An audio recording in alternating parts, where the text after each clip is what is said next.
Hello everyone, कैसे हो आप सभी लोग। दोस्तों, आज मैं आप लोगों को बताने वाला हूँ CUET के बारे में सब कुछ। मुझे पता है आप लोगों को बहुत पहले से सारी चीज़ें पता होंगी, कई सारे बच्चे CUET का फॉर्म भी भर चुके होंगे, लेकिन कोई प्रॉब्लम नहीं है।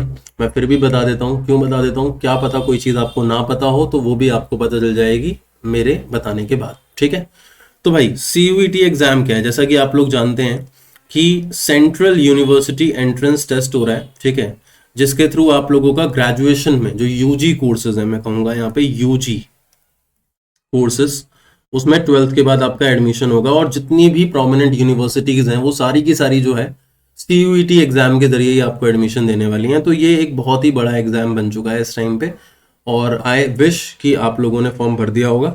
अगर नहीं भरा है तो मैं इंपॉर्टेंट डेट्स भी बताऊंगा CUET की। तो बच्चों, क्या लिखा है देखो, कॉमन यूनिवर्सिटी एंट्रेंस टेस्ट है ये CUET अंडर ग्रेजुएट प्रोग्राम्स में एडमिशन लेने के लिए ठीक है। और सेंट्रल यूनिवर्सिटीज के लिए इसके अंडर क्या आएंगी, सेंट्रल यूनिवर्सिटीज आएंगी, जैसे कि दिल्ली यूनिवर्सिटी जो है वो सेंट्रल यूनिवर्सिटी है, ठीक है। तो सेंट्रल यूनिवर्सिटीज इसके अंडर आ जाएंगी। अब एलिजिबिलिटी क्या होगी, देखो भाई, जो भी बच्चा CUET एग्जाम देना चाहता है उनको सबसे पहले ये पता होना चाहिए कि उनकी एलिजिबिलिटी क्या होगी। तो 12th लेवल एग्जाम, मतलब अगर आप 12th पास हो तो आप CUET एग्जाम में अपीयर हो सकते हो, ठीक है। अच्छा, एक चीज और बता दूं कि CUET में रैंक अचीव करने के बाद ऐसा नहीं है कि तुम्हारा काम आसान हो जाएगा। CUET की रैंक आने के बाद आपको जिस कॉलेज में एडमिशन लेना है, जिस यूनिवर्सिटी में एडमिशन लेना है, तो उसका भी एक एलिजिबिलिटी क्राइटेरिया हो सकता है। ऐसा हो सकता है कि यूनिवर्सिटी का ही एक एलिजिबिलिटी क्राइटेरिया हो, ऐसा भी हो सकता है कि उस यूनिवर्सिटी में अलग अलग कॉलेजेस के अलग अलग एलिजिबिलिटी क्राइटेरियाज हों, तो उसके हिसाब से आपको एडमिशन मिलेगा। तो जो भी आपकी रैंक आएगी, तो जिस कॉलेज की जितनी कट ऑफ जा रही होगी उसके हिसाब से आपको एडमिशन दिया जाएगा। तो ये अच्छा है या बुरा, आपको क्या लगता है? क्योंकि पहले के टाइम पे तो परसेंटेज के बेसिस पे एडमिशन हो जाता, तो अच्छा है या बुरा आप कमेंट सेक्शन में मेंशन करके जरूर बताना। तो यहाँ पे वही चीज लिखी हुई है कि each university has its own eligibility criteria, so candidates who want to get admission to a particular college should check its eligibility criteria to know if they are eligible for the admission process or not. ये चीज आपको ध्यान रखनी है। अगर आपको किसी specific college के बारे में जानना है, स्पेसिफिक यूनिवर्सिटी के बारे में जानना है, किसी स्पेसिफिक कोर्स के बारे में जानना है, तो आप कमेंट सेक्शन में मुझे मेंशन कर देना, मैं कोशिश करूंगा उसके बारे में वीडियो बनाने का, ठीक है। आगे बोला गया बच्चों की there is no age limit, age limit नहीं है कि भाई कोई एज लिमिट नहीं है, कोई भी पढ़ सकता है, ठीक है, अगर किसी ने 12th पास कर रखा है। अब यहाँ पे एग्जाम पैटर्न हमें बताया गया है कि एग्जाम पैटर्न क्या है। दोस्तों, इसके अंदर ना 3 एग्जाम्स हैं। सबसे पहला जो एग्जाम है वो लैंग्वेज का है, दूसरा जो एग्जाम है वो डोमेन का है, और तीसरा जो एग्जाम है वो एक जनरल टेस्ट है। मैं आपको ये बता दूं कि कई सारे ऐसे भी कोर्सेज है बच्चों, कई सारे ऐसे भी कोर्सेज हैं जिसके लिए आप अपीयर होगे, वहां पे आपको जनरल टेस्ट शायद देने की जरूरत ना पड़े, हो सकता है किसी में डोमेन देने की जरूरत ना पड़े, हो सकता है किसी में सिर्फ जनरल टेस्ट और लैंग्वेज ही हो। तो ये तो आपके कोर्स के ऊपर डिपेंड करेगा, तो इसकी इंफॉर्मेशन भी आपको साथ के साथ मिल जाएगी। तो क्या बोला गया है कि सेक्शन 1A जो है इसमें 13 डिफरेंट लैंग्वेजेस हैं, उनमें से कोई भी चूज कर सकते हैं। हम ये मान के चल रहे हैं कि आपने इंग्लिश को चूज कर रखा है। अगर आपने इंग्लिश को चूज कर रखा है तो कमेंट सेक्शन में मेंशन करना, क्योंकि मैं आज ये वीडियो लेके आया हूं, लेकिन इसके बाद अब इंग्लिश से रिलेटेड वीडियोस भी लेके आऊंगा, साथ के साथ CUET की जो अपडेट्स हैं वो भी आप लोगों को देते रहूंगा। तो सेक्शन 1A में कुछ लैंग्वेजेस हैं और सेक्शन 1B में भी कुछ लैंग्वेजेस हैं। यहाँ 13 है, यहाँ 20 है। ये जो है ये फॉरेन लैंग्वेजेस हैं, ठीक है, और ये वाली जो है ये रीजनल लैंग्वेजेस हैं, इसमें इंग्लिश तो है ही, ठीक है। पैटर्न भी दे रखा है कि भाई this time 40 questions are to be attempted out of 50 language, मतलब 50 क्वेश्चंस में से 40 आपको अटेम्प्ट करने होंगे।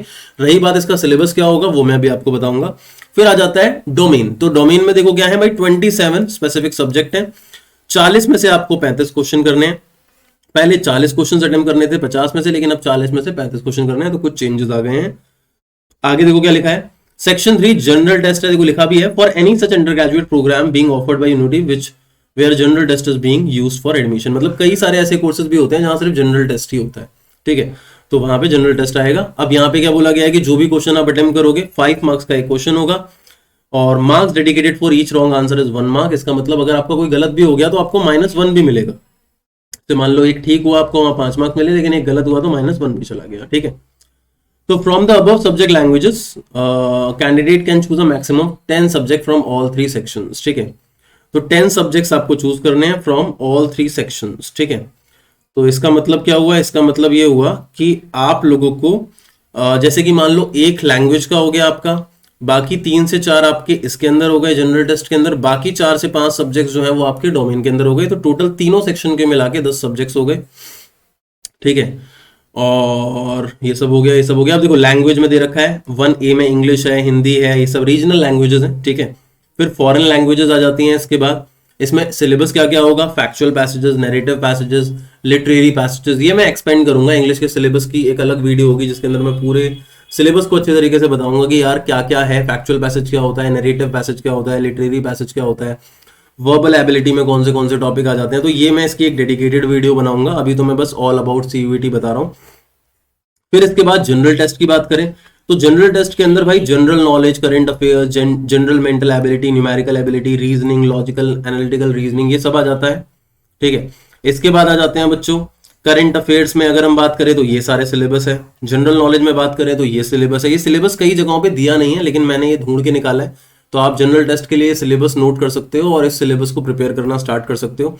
ऐसे ही एनालिटिकल रीजनिंग और इस सब के लिए ये सारा का सारा सिलेबस है। ठीक है, न्यूमेरिकल एबिलिटी के लिए देखो मैथ्स के लिए ये सारा सिलेबस है।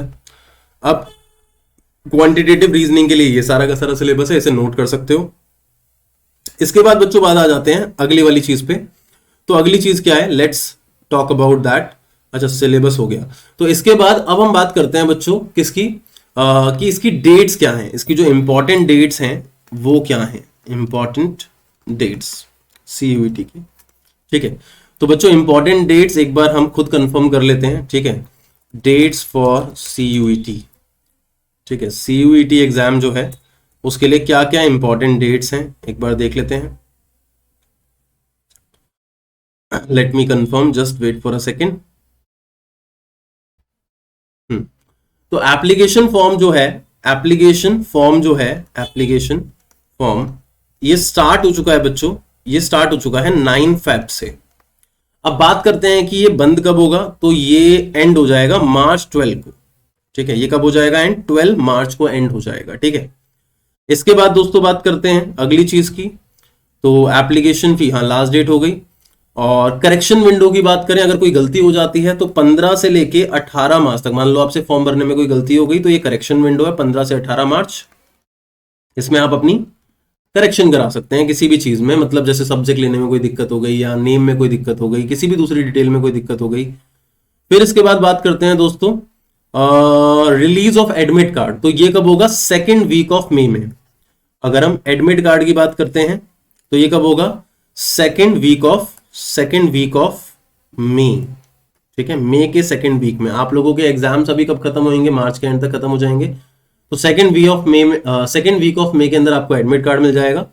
और एडमिट कार्ड के बाद बच्चों आएगा आपका एग्जाम। तो एग्जाम कब होगा मैं आपको बता देता हूं, एग्जाम होगा बच्चों लगभग 21 मई के आसपास, 21 मई के आसपास। मतलब अगर आपने अभी से प्रिपरेशन करना स्टार्ट कर दिया है तो बहुत सही है। अगर आपको यार अभी जो सीबीएसई है इसके अंदर एग्जाम्स में आपने बहुत अच्छी प्रिपरेशन कर रखी है, आपको लगता है कि यार मैंने बहुत तगड़े तरीके से चीजें कर रखी हैं, तो मेरी तो पर्सनल सजेशन यही है कि सीयूईटी के लिए आपको प्रिपरेशन करना अभी से स्टार्ट कर देना चाहिए, क्योंकि ये राइट टाइम है। और हाँ, ये कर सकते हो कि सीबीएसई के सब्जेक्ट को ज्यादा टाइम दे दो, बट सीयूईटी को भी आप थोड़ा थोड़ा टाइम देते हुए चलोगे। अगर आपने कोई एकेडमी ज्वाइन कर रखी है या कहीं से खुद कर रहे हो तो मुझे बताओ कमेंट सेक्शन के अंदर। अगर नहीं कर रहे हो, जानना है कि कैसे करें सर, कैसे कौन सी चीज होने वाली है, तो उसके बारे में भी कमेंट सेक्शन के अंदर मेंशन कर सकते हो, क्योंकि मैं तुम्हारी इस जर्नी में हेल्प करने वाला हूं। मेनली अगर मैं कंटेंट की बात करूं तो इंग्लिश से रिलेटेड जो भी कंटेंट है, चाहे वो यहाँ पे वर्बल एबिलिटी को लेके हो, रीअरेंजमेंट को लेके हो, या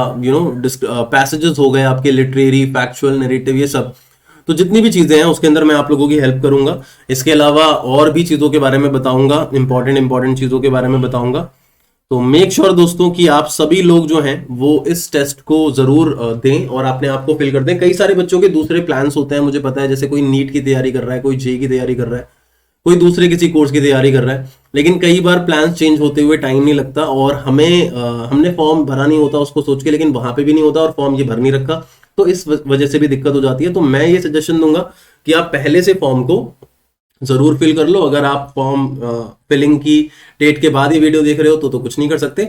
और रही बात, तो ये हमारी फर्स्ट वीडियो है, अब इसी के साथ हम अपने सिलेबस को भी आगे धीरे धीरे स्टार्ट करेंगे इंग्लिश के अंदर।